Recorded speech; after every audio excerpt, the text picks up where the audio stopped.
Hay un ejército antiguo que nunca ha marchado, nunca ha gritado una orden y nunca ha levantado una espada en una batalla moderna. Sin embargo, durante décadas ha conquistado la imaginación del mundo entero. No está formado por hombres vivos, sino por miles de guerreros de arcilla enterrados bajo la tierra de Oncean, en China, durante más de 2,000 años. Permanecieron en silencio, alineados como si esperaran una orden que nunca llegó. Pero la pregunta más inquietante no es cuántos son, sino por qué existen. ¿Por qué un emperador necesitaba un ejército completo después de morir? ¿Era solo una demostración de poder? ¿O estos soldados fueron creados para proteger algo mucho más peligroso que un tesoro? La respuesta nos lleva a Insi Huang, el primer emperador que unificó China.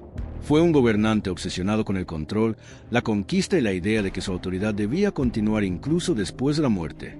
Para él, una tumba no era simplemente un lugar de descanso, era una extensión de su imperio. Por eso mandó construir un mundo subterráneo con soldados, caballos, carros de guerra y formaciones militares. Pero en tiempos recientes, el misterio se volvió más profundo.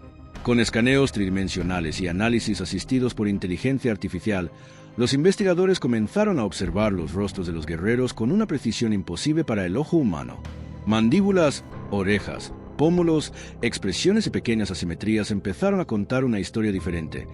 Quizá estos rostros no fueron inventados al azar. Dicho de forma sencilla, el ejército de terracota no fue solo una obra de arte antigua. Fue un sistema militar completo construido bajo tierra para un emperador que quería seguir gobernando después de morir. Y sus rostros podrían guardar ecos de personas reales que vivieron hace más de 2 milenios. Ahora viajemos a 1974. En el norte de China, cerca de Oncean, la tierra estaba seca y los campesinos buscaban agua. No esperaban encontrar historia. No buscaban una tumba imperial. Solo querían sobrevivir. Uno de ellos hundió su pala en la tierra amarilla, esperando encontrar humedad, piedra o barro. Pero de pronto, la herramienta golpeó algo duro. Al principio parecía un fragmento común, quizá una vieja pieza de cerámica. Luego apareció algo imposible, una cabeza humana hecha de arcilla. Después surgieron más restos, brazos, torsos, partes de armadura y puntas de flecha de bronce. Aquellos hombres no sabían que habían abierto una puerta hacia uno de los secretos arqueológicos más grandes del planeta. Cuando los expertos llegaron al lugar, comprendieron que no se trataba de simples objetos rotos. Los fragmentos pertenecían a un ejército enterrado en formación. Poco a poco, la excavación reveló filas de soldados de tamaño real, colocados como si estuvieran listos para avanzar. Miraban hacia el este, hacia las tierras que el emperador había conquistado en vida. Lo que comenzó como una búsqueda desesperada de agua se transformó en uno de los descubrimientos arqueológicos más importantes del siglo XX. Bajo aquel campo no había una tumba común, sino un campo de batalla congelado por más de 2,000 años. En palabras simples, unos campesinos buscaban agua y encontraron un ejército. Lo que parecía cerámica rota terminó siendo parte de una construcción imperial gigantesca, diseñada para proteger al primer emperador de China en el más allá. Imagine por un momento estar de pie sobre una tierra tranquila, sin saber que debajo de sus pies hay miles de soldados esperando en silencio. No respiran, no envejecen y no retroceden.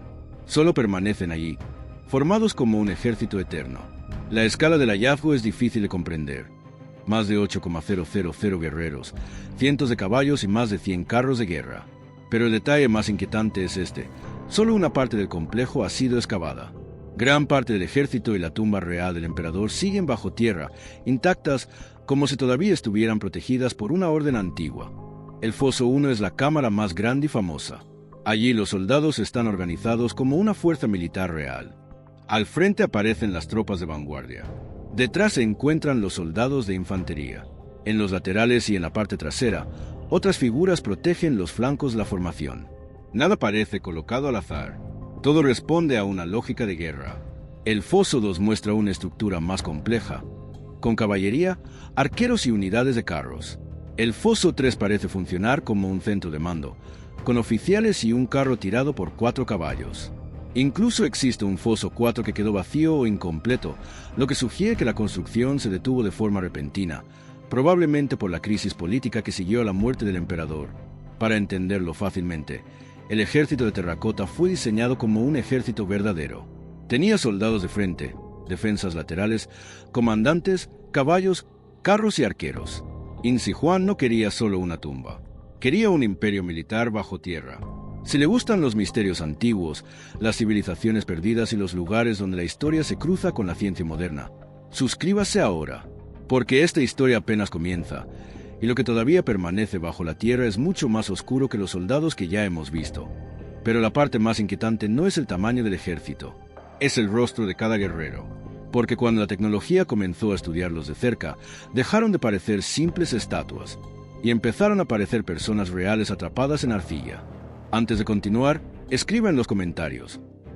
¿Cree que estos rostros fueron imaginados por los artistas o fueron copiados de soldados reales? Y si esta historia le está pareciendo interesante, deje su like para que más personas puedan descubrir este misterio. Cuando uno observa al ejército de terracota desde lejos, parece una sola masa militar. Filas, armaduras, posturas y cuerpos preparados para una guerra eterna. Pero al acercarse, ocurre algo extraño. Cada rostro parece contar una historia diferente. Un guerrero tiene la mandíbula fuerte, otro tiene el rostro más estrecho. Algunos muestran narices rectas, otros tienen puentes nasales desviados. Unos parecen serenos, otros duros, cansados o severos. Incluso ciertos labios parecen tener marcas que recuerdan a cicatrices.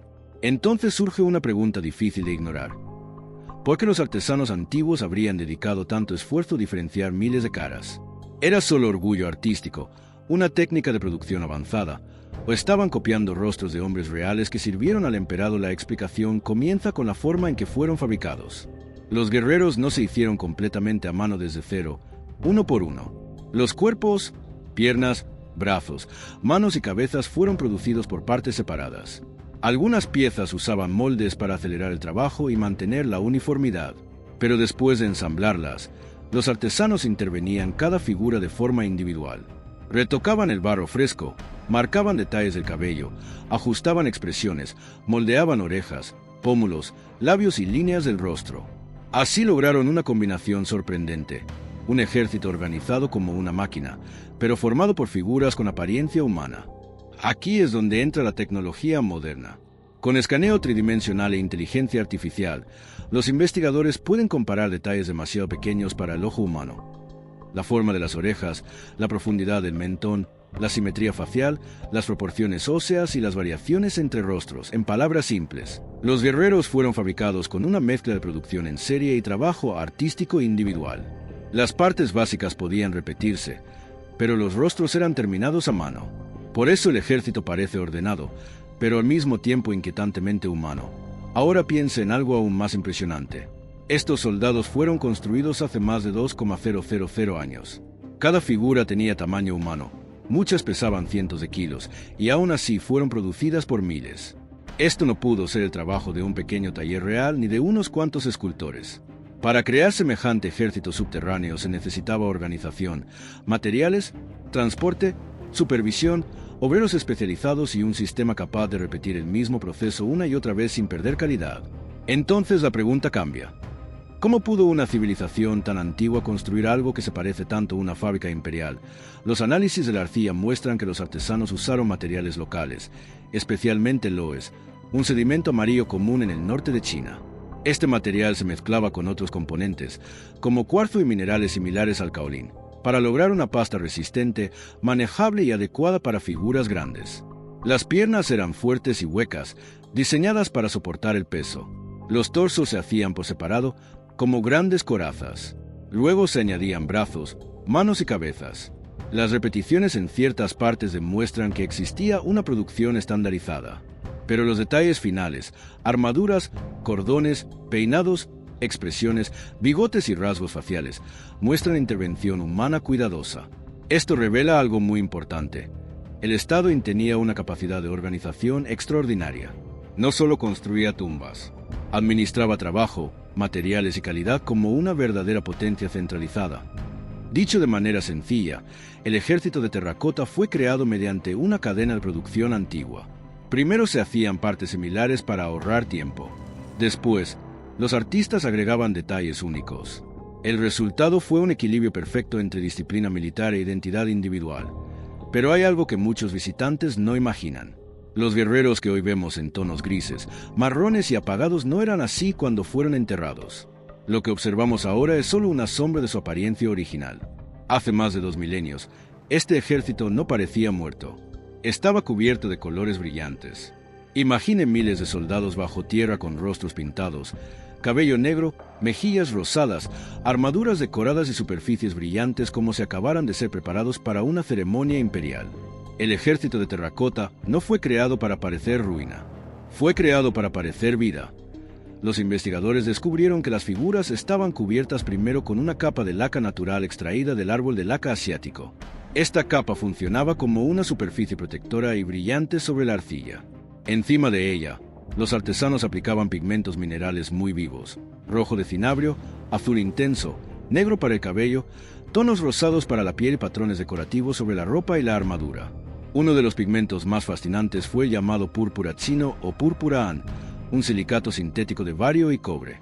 Esto significa que los antiguos artesanos no solo usaban colores naturales, también sabían producir pigmentos mediante procesos técnicos complejos que requerían calor y conocimiento. Sin embargo, cuando las figuras fueron excavadas, el contacto con el aire moderno causó una tragedia silenciosa. La laca comenzó a secarse, curvarse y desprenderse. Muchos colores desaparecieron en muy poco tiempo. En resumen, los guerreros no eran originalmente estatuas grises. Eran figuras coloridas, brillantes y casi vivas. Pero después de siglos bajo tierra, sus pinturas eran extremadamente frágiles. Al entrar en contacto con el aire, gran parte de ese color se perdió. Lo que vemos hoy es solo el fantasma de su verdadera apariencia. Y entonces la investigación llegó a la parte más peligrosa de toda la historia, la tumba real del emperador. Porque los guerreros no eran el tesoro principal, eran los guardias. Comente abajo. Si los científicos tuvieran la tecnología para abrir la tumba sin destruirla, deberían hacerlo o algunos secretos deberían quedarse enterrados. Y si esta historia le está atrapando, deje su like para apoyar más contenidos como este. Muchas personas imaginan al ejército de terracota como una colección de estatuas antiguas. Pero hay un detalle que cambia por completo la historia. Los guerreros eran de arcilla, sí, pero sus armas no eran falsas.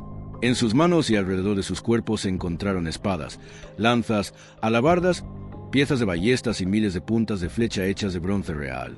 Esto plantea una pregunta inquietante. ¿Por qué armar a estatuas con armas verdaderas? Si solo eran símbolos, bastaban armas decorativas. Pero si el emperador creía que este ejército debía protegerlo en el más allá, entonces cada arma tenía un propósito mucho más profundo. Los arqueólogos encontraron más de 40,000 armas o componentes de armas relacionados con el complejo. No eran objetos simples ni hechos sin cuidado. Muchas piezas muestran una fabricación muy consistente, especialmente las puntas de flecha, que aparecieron agrupadas por lotes. Los análisis químicos indican que distintos talleres pudieron haber producido diferentes grupos de armas, cada uno con su propia composición metálica. Esto revela algo sorprendente. El mismo poder estatal que organizó leyes, monedas, escritura, medidas y ejército también controlaba la producción militar. El mausoleo no era solo una tumba. Era una copia subterránea de la maquinaria militar que permitió a Insi Huang conquistar a sus enemigos. En palabras simples, el ejército de terracota no era solo simbólico. Estaba equipado como una fuerza militar real. Sus armas demuestran que la antigua China tenía organización, metalurgia y control de producción a una escala impresionante. Pero las armas no son el mayor peligro. El misterio más oscuro está en la tumba central, todavía sellada. Los textos antiguos describen un lugar casi imposible. Palacios bajo tierra, torres, tesoros, un techo pintado como el cielo nocturno y un mapa del imperio con ríos y mares de mercurio líquido. Durante siglos, muchos pensaron que esto era una exageración, una leyenda escrita para engrandecer al emperador. Pero entonces surgió una pregunta que cambió el tono de toda la investigación. Y si la leyenda no era completamente falsa, la descripción más famosa viene del historiador Sima Qian, quien escribió sobre la tumba alrededor de un siglo después de la muerte de Insi Huang. Según ese relato, la cámara funeraria contenía un imperio en miniatura, protegido por mecanismos y rodeado de mercurio. La ciencia moderna no ha abierto la cámara, pero sí ha estudiado el área alrededor del montículo. Los resultados mostraron niveles inusualmente altos de mercurio en el suelo cercano al mausoleo. Esto no prueba cada detalle del relato antiguo, pero sí refuerza la posibilidad de que grandes cantidades de mercurio fueran utilizadas en la tumba o alrededor de ella. Y ese detalle es grave, porque el mercurio puede liberar vapores tóxicos. Abrir la cámara sin preparación podría poner en peligro a los investigadores y destruir materiales frágiles que han permanecido cerrados durante más de 2,000 años. Dicho de forma sencilla, la historia de los ríos de mercurio quizá no sea solo un mito. Los textos antiguos lo mencionan y los análisis modernos encontraron señales químicas extrañas. Por eso la tumba no es solo valiosa, también puede ser peligrosa. Entonces aparece la pregunta que cualquiera se haría. Si esta tumba puede contener uno de los mayores descubrimientos arqueológicos de la humanidad, ¿por qué no abrirla? ¿Por qué dejar sellada la cámara del primer emperador de China, cuando podría revelar tesoros, documentos, tecnología antigua y respuestas que cambiarían la historia? La razón es tan simple como aterradora. Abrirla demasiado pronto podría destruir exactamente aquello que se quiere descubrir. El primer problema es la conservación. Los guerreros pintados ya demostraron que el contacto con el aire puede destruir colores y superficies en cuestión de minutos. Si dentro de la tumba hay seda, madera, laca, manuscritos, pinturas o materiales orgánicos, podrían degradarse rápidamente al quedar expuestos. El segundo problema es la estructura. La cámara pudo haber sido sostenida por vigas de madera que, después de siglos bajo toneladas de tierra, podrían estar debilitadas. Una excavación incorrecta podría causar un colapso. El tercer riesgo es el agua subterránea, que podría entrar y arrasar el interior si se perfora el lugar equivocado. Y el cuarto peligro es el mercurio, cuyos vapores pueden ser venenosos. Por eso los arqueólogos no están ignorando la tumba. La están protegiendo. En resumen, la tumba sigue cerrada porque abrirla podría ser irreversible. Los verdaderos peligros no son solo trampas antiguas. Son el mercurio, el colapso, el agua, el aire moderno y la pérdida de información histórica que no podría recuperarse jamás. Basado en el material proporcionado, ahora debemos mirar al hombre que ordenó construir todo esto. Porque ningún ejército de arcilla, ningún palacio subterráneo y ninguna tumba sellada durante más de 2,000 años nace de una mente común. ¿Qué clase de gobernante arma soldados de barro con armas reales? Diseña un reino bajo tierra y posiblemente llena su tumba con ríos de mercurio. La respuesta está en Yin Shi Huang, un emperador marcado por la guerra, la ambición y un miedo profundo a perder el control. Antes de que existiera una China unificada, el territorio estaba dividido en estados rivales que luchaban entre sí durante generaciones. Jin Zheng subió al trono de Yin siendo muy joven y, con el paso de los años, logró lo que ningún otro gobernante había conseguido: conquistar a los demás estados y declarar un solo imperio en el año 221 a.C. Desde entonces se llamó Yin Shi Huang, el primer emperador. Impuso leyes, moneda, medidas, escritura y administración comunes. Su gobierno se basó en el legalismo, una idea dura. La gente obedece no por bondad, sino por miedo al castigo y por la fuerza del Estado. Pero aunque conquistó reinos, ejércitos y ciudades, había un enemigo que no podía vencer: la muerte. Por eso buscó elixires, alquimistas e historias de inmortalidad. Irónicamente, algunos de esos elixires contenían mercurio, una sustancia venenosa que pudo acelerar su final. En palabras simples, Yin Shi Huang unificó China, pero no pudo aceptar que algún día moriría. Su tumba fue la última expresión de su personalidad: control absoluto, poder militar, miedo a la muerte y el deseo imposible de gobernar para siempre. Aquí aparece una contradicción fascinante. Yin Shi Huang construyó todo para durar eternamente. Su ejército, su tumba, sus leyes y su imagen fueron diseñados como si nada pudiera destruirlos. Sin embargo, su dinastía cayó poco después de su muerte. Entonces la pregunta es inevitable: ¿cómo puede un emperador fracasar tan rápido y, aún así, cambiar la historia durante siglos? Yin Shi Huang murió en el año 210 a.C. durante un viaje de inspección. Su muerte fue ocultada por razones políticas. Funcionarios cercanos manipularon la sucesión, apartaron al heredero legítimo y colocaron en el trono a un hijo más joven. Poco después, comenzaron las rebeliones. Para el año 206 a.C., la dinastía Yin había desaparecido, pero el sistema que el emperador creó no murió con ella. Las dinastías posteriores, especialmente la Han, conservaron muchas de sus estructuras: un gobierno centralizado, una burocracia fuerte, leyes uniformes y la idea de un territorio unido bajo una sola autoridad. Por eso el ejército de terracota no es solo un hallazgo arqueológico. Es una imagen física de una idea política: un solo imperio, una sola ley, un solo mando, incluso después de la muerte. Dicho de forma sencilla, la dinastía Yin fue breve, pero su modelo sobrevivió. El emperador murió, su familia perdió el poder, pero su forma de organizar el Estado siguió influyendo en China durante siglos, y así regresamos al misterio inicial. El ejército de terracota fue creado para proteger a Yin Shi Huang. Pero lo más inquietante es que, después de más de 2,000 años, quizá todavía está cumpliendo su función. La tumba central permanece cerrada. Los científicos se acercan con cautela. Los arqueólogos esperan. El mundo quiere saber qué hay dentro. Pero nadie ha entrado en la cámara principal. Es como si el emperador, desde la oscuridad de su tumba, aún decidiera quién puede cruzar la última puerta. Todo lo que hemos visto apunta a una misma conclusión. Los rostros de los guerreros podrían conservar rastros de personas reales. Sus colores perdidos revelan una habilidad artística y química extraordinaria. Sus armas muestran una producción militar organizada. Los niveles de mercurio alrededor del mausoleo hacen que las antiguas advertencias parezcan menos legendarias. Y la tumba sin abrir sigue siendo una de las mayores preguntas de la arqueología mundial. Pero esta historia no trata solo de tesoros. Trata sobre poder, miedo, tecnología y los límites de la curiosidad humana. Abrir la tumba podría revelar una parte desconocida de la historia, pero también podría destruirla para siempre. Por eso el misterio sigue vivo, porque el mayor logro del emperador quizá no fue construir una tumba, sino construir una tan compleja y peligrosa que incluso la ciencia moderna duda antes de entrar. En resumen, el ejército de terracota protege algo más que el cuerpo de un emperador muerto. Protege un mundo subterráneo que todavía no entendemos por completo. Hasta que exista una forma totalmente segura de abrirlo, la tumba de Insi Huan seguirá sellada, y su último secreto continuará bajo tierra. Ahora la pregunta es suya. ¿Abriría la tumba para descubrir la verdad, aunque exista el riesgo de destruirlo todo, o dejaría los secretos del emperador enterrados para siempre? Escriba su respuesta en los comentarios. Y si quiere más misterios antiguos, civilizaciones perdidas y descubrimientos impactantes explicados con hechos, suscríbase y active las notificaciones.